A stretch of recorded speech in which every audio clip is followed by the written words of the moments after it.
I'm Alex Pinsky. I was in the United States Marine Corps for 3 years.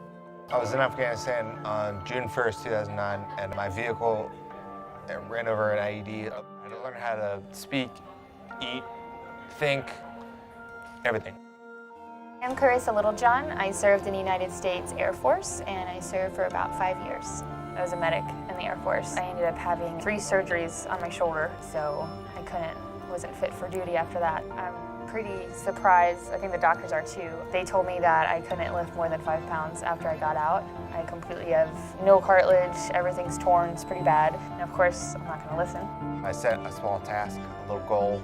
When I accomplish it, I set a new one, and it keeps me going. It's really that simple. I started lifting and I actually got better. I started strengthening the muscles around my shoulder. I started doing more fitness stuff, and now I'm a sponsored athlete. I'm able to do sports and everything else. I feel a special connection to veterans. Only another veteran will understand. A bunch of us meeting up in Veterans Village for lunch. You feel a part of again, and you feel like there are other people here with me, going through the same stuff, more or less. I think it's important for everyone to help other people, to give back. I always like to volunteer or help when I can, and we all need help at any time too, so I think that's important in life, to not just think about yourself and just to help other people. Veterans did so much for us, and then it's sad that lots of them are homeless and struggling, and those are the people who shouldn't be. We should be taking care of them. My name is Arnold Stock, and I'm the founder of Veterans Village.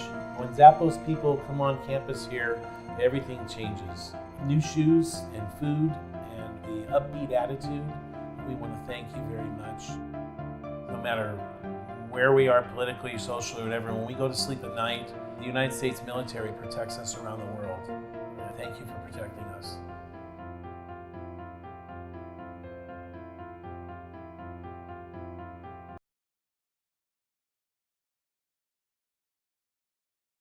Hi, I'm Diane. I served in the Air Force for almost 15 years. This little box represents my whole time in the service. I enlisted as an airman basic and ended up a captain before I left the Air Force. One of the questions she had on the sheet was, what rank or was you're most proud of? Probably this little second lieutenant, because it took the most work to get there. During my whole enlisted time, which is almost like 8 years, I went to school nights and weekends and got my degree from Southern Illinois University, Carbondale, right there on base at Little Rock Air Force Base.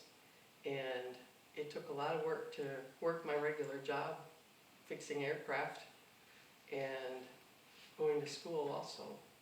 And accomplishing that got me to officer training school. And when you finish officer training school after 12 weeks, you get the rank of second lieutenant. So it was quite an accomplishment to get there. You know. Mm-hmm. So. Mm-hmm. Some crazy things happened while I was enlisted. By the time I got to the rank of staff sergeant, they put me on night shift, which was from 11 at night until 7 in the morning. We'd watch all the aircraft land, C-130s, and then we would get all the work orders for what problems needed to be fixed. And I drove a truck, kind of like you would see a UPS truck, that it was outfitted with benches for the workers and big shelving units to store parts in their toolboxes. And I would drive them out on the flight line and dispatch them to what planes needed work. And that was quite an accomplishment by the morning to be able to see the planes that we had fixed now launching back into the sky again. It was pretty cool. And it's one of the most enjoyable. And I still have contact through Facebook with some of the guys I worked with down at Little Rock Air Force Base, so that's kind of neat as well. Funny story. While I was working the graveyard shift and working with all these young guys, I was around 30 years old at the time, driving the truck and putting these guys out for work, and they would have a little contest. It was kind of a conspiracy to see how grossed out they could make me. So they would eat all kinds of things like chili dogs and sauerkraut and beans and everything that made your innards work really hard. And they had such good timing.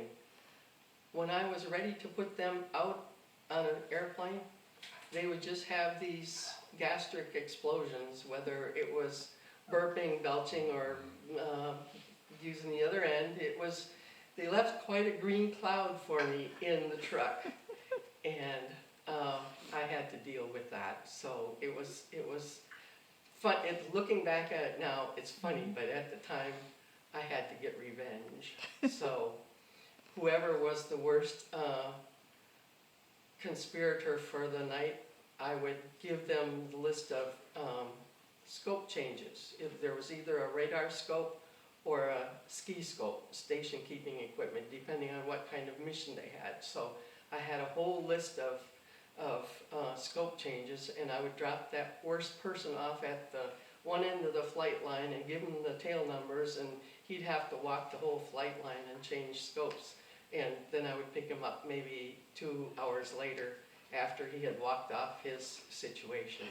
So